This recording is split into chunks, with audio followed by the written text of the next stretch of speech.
Chapter 13 Deep Magic from the Dawn of Time. Now we must get back to Edmund. When he had been made to walk far further than he had ever known that anybody could walk, the witch at last halted, and a dark valley, all overshadowed with fir trees and yew trees. Edmund simply sank down and lay on his face, doing nothing at all, and not even caring what was going to happen next, provided they would let him lie still. He was too tired even to notice how hungry and thirsty he was. The witch and the dwarf were talking close behind him in low tones.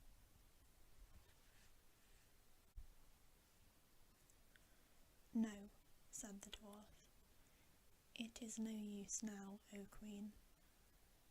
They must have reached the stone table by now. Perhaps the wolf will smell us out and bring us news," said the witch.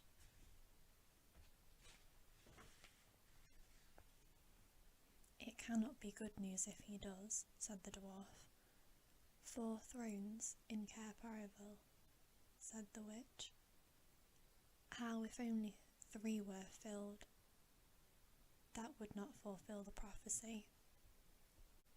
"What difference would that make, now that he is here?" said the dwarf. He did not dare even now to mention the name Aslan to his mistress. "He may not stay long, and then we would fall upon the 3 at Cair." "Yet it might be better," said the dwarf, "to keep this one," he kicked Edmund, "for bargaining with." "Yes, and have him rescued," said the witch scornfully. "Then," said the dwarf, "we had better do what we have to at once." "I would like to have it done on the stone table itself," said the witch. "That is the proper place. That is where it has always been done before." "It will be a long time now before the stone table can again be put to its proper use," said the dwarf. "True," said the witch, "and then, well, I will begin." At that moment, with a rush and a snarl, a wolf rushed up to them. "I have seen them. They are all at the stone table, with him. They have killed my captain Morgrim. I was hidden in the thickets and saw it all. One of the sons of Adam killed him. Fly, fly." "No," said the witch. "There need be no flying. Go quickly. Summon all our people to meet me here as speedily as they can. Call out the giants and the werewolves and the spirits of those trees who are on our side. Call the ghouls and the bogles, the ogres and the minotaurs. Call the crawls, the hags, the spectres, and the people of the toadstools. We will fight. What? Have I not still my wand? Will not their ranks turn into stone, even if they come on? Be off quickly. I have little thing to finish here while you're away." The great brute bowed its head, turned, and galloped away. "Now," she said, "we have no table. Let me see. We had better put it against the trunk of a tree." Edmund found himself being roughly forced to his feet. Then the dwarf set him with his back against a tree and bound him fast. He saw the witch take off her outer mantle. Her arms were bare underneath it and terribly white. Because they were so very white, he could see them, but he could not see much else. It was so dark in this valley, under the dark trees. "Prepare the victim," said the witch, and the dwarf undid Edmund's collar and folded back his shirt at the neck. Then he took Edmund's hair and pulled his head back so that he had to raise his chin. After that, Edmund heard a strange noise, whiz, whiz, whiz. For a moment he couldn't think what it was. Then he realised. It was the sound of a knife being sharpened. At that very moment he heard loud shouts from every direction, a drumming of hooves and a beating of wings, a scream from the witch, confusion all around him. And then he found he was being untied. Strong arms were around him, and he heard big, kind voices saying things like, "Let him lie down, give him some wine. Drink this, steady now, you'll be all right in a minute."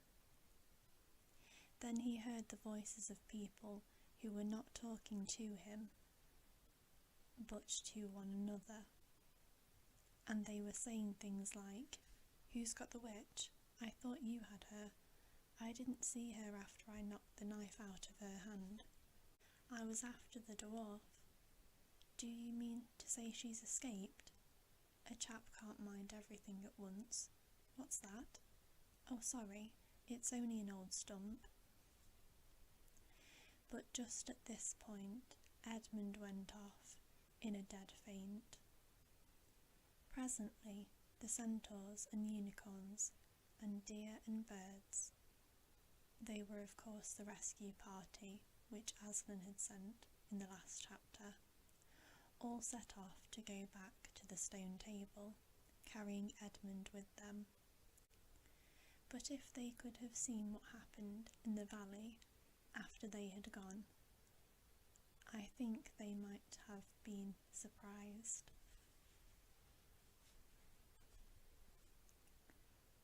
It was perfectly still, and presently the moon grew bright. If you have been there, you would have seen the moonlight shining on an old tree stump and on a fair-sized boulder. But if you had gone on looking, you would have gradually have begun to think there was something odd about both the stump and the boulder. And next, you would have thought that the stump did look really remarkably like a little fat man crouching on the ground. And if you watched long enough, you would have seen the stump walk across to the boulder and the boulder sit up and begin talking to the stump. For in reality, the stump and the boulder were simply the witch and the dwarf. But it was part of her magic that she could make things look like what they aren't, and she had the presence of mind to do. So at that very moment, when the knife was knocked out of her hand, she had kept hold of her wand, so it had been kept safe too. When the other children woke up on the next morning, they had been sleeping on piles of cushions in the pavilion. The first thing they heard from Mrs. Beaver was that their brother had been rescued and brought into camp late last night, and was at that very moment with Aslan. As soon as they had had breakfast, they all went out, and there they saw Aslan and Edmund walking together in the dewy grass, apart from the rest of the court. There is no need to tell you, and no one ever heard, what Aslan was saying.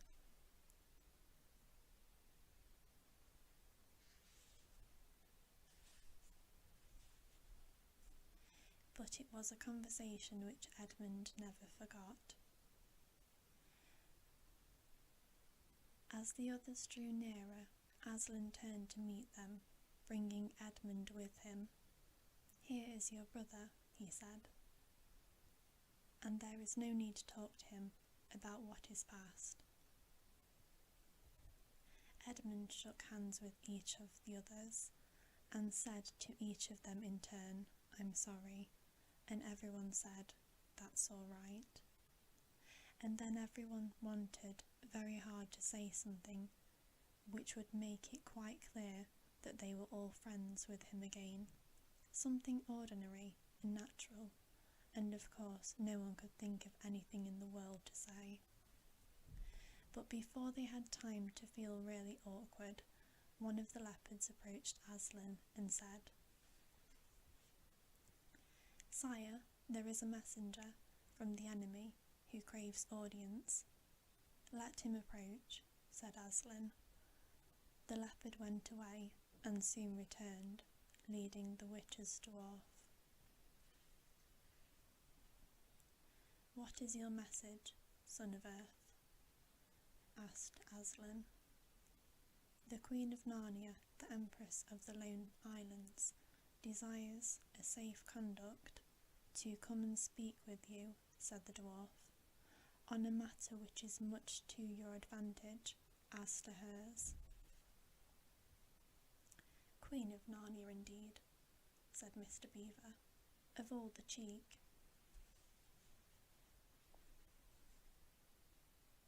"Peace, Beaver," said Aslan. "All names will soon be restored to their proper owners. In the meantime, we will not dispute about them.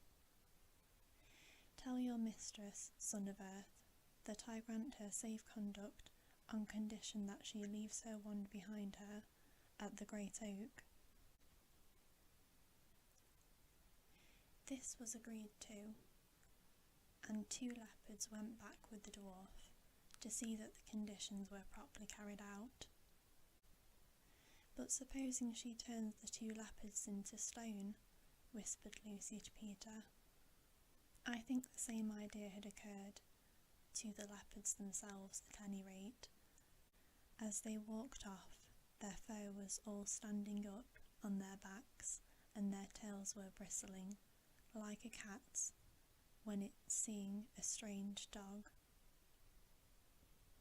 "It'll be all right," whispered Peter in reply. He wouldn't send them if it weren't. A few minutes later, the witch herself walked out onto the top of the hill and came straight across and stood before Aslan. The 3 children, who had not seen her before, felt shudders running down their backs at the sight of her face, and there were low growls among the animals present. Though it was bright sunshine, everyone felt suddenly cold. The only 2 people present who seemed to be quite at their ease were Aslan and the witch herself. It was the oddest thing to see those 2 faces, the golden face and the dead white face, so close together. Not that the witch looked Aslan exactly in the eyes. Mrs. Beaver particularly noticed this. "You have a traitor there, Aslan," said the witch. Of course, everyone present knew that she meant Edmund, but Edmund had got past thinking about himself after all he'd been through, and after the talk he'd had that morning. He just went on looking at Aslan. It didn't seem to matter what the witch said. "Well," said Aslan, "his offence is not against you."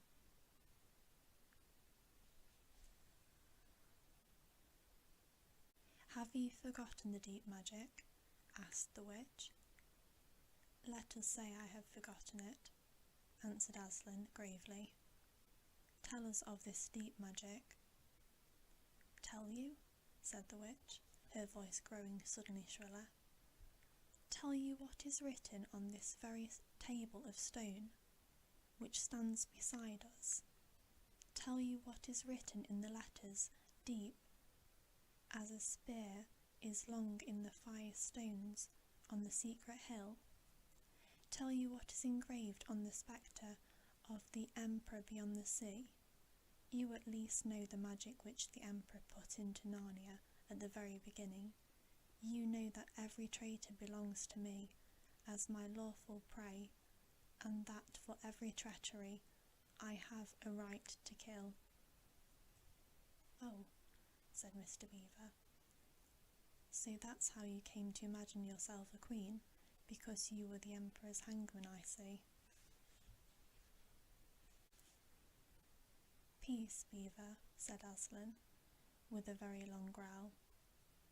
And so, continued the witch, that human creature is mine. His life is a forfeit to me. His blood is my property. Come and take it then, said the bull, with the man's head in a great bellowing voice. Fool, said the witch, with a savage smile that was almost a snarl. Do you really think your master can rob me of my rights by mere force? He knows the deep magic better than that.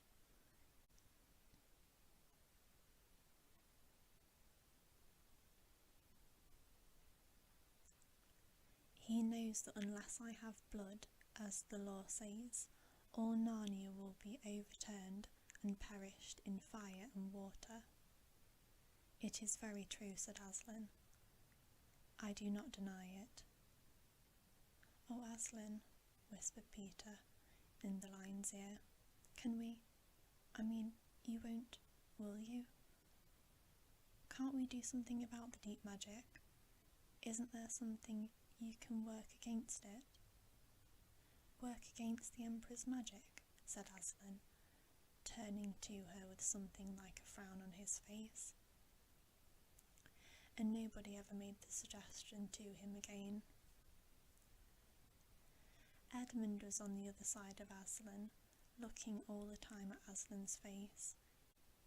He felt a choking feeling, and wondered if he ought to say something, but a moment later he felt that he was not expected to do anything, except to wait and do what he was told. Fall back, all of you, said Aslan, and I will talk to the witch alone.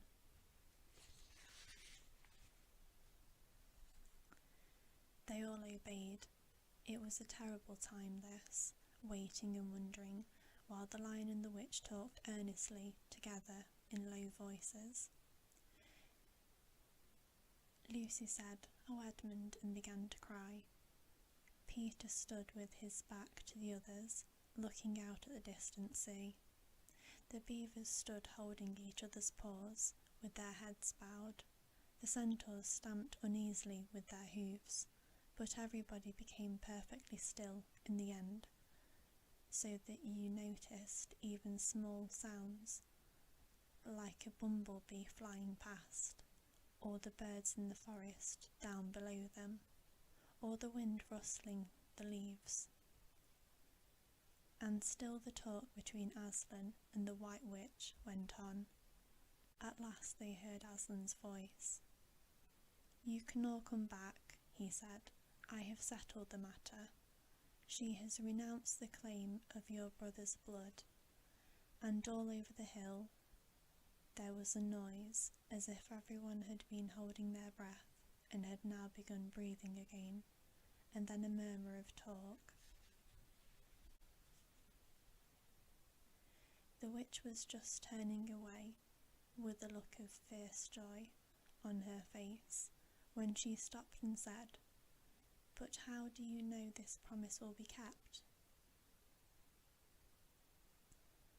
"Hurrah!"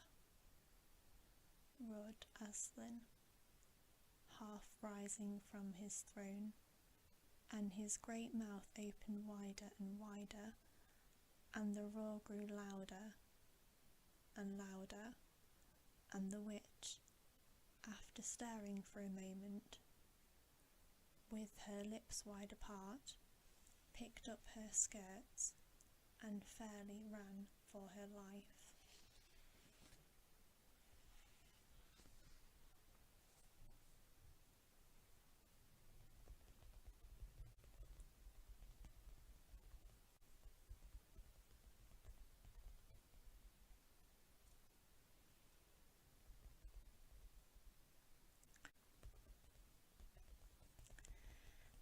And that's the end of chapter 13.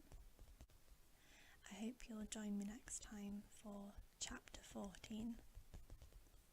Take care. Sleep well.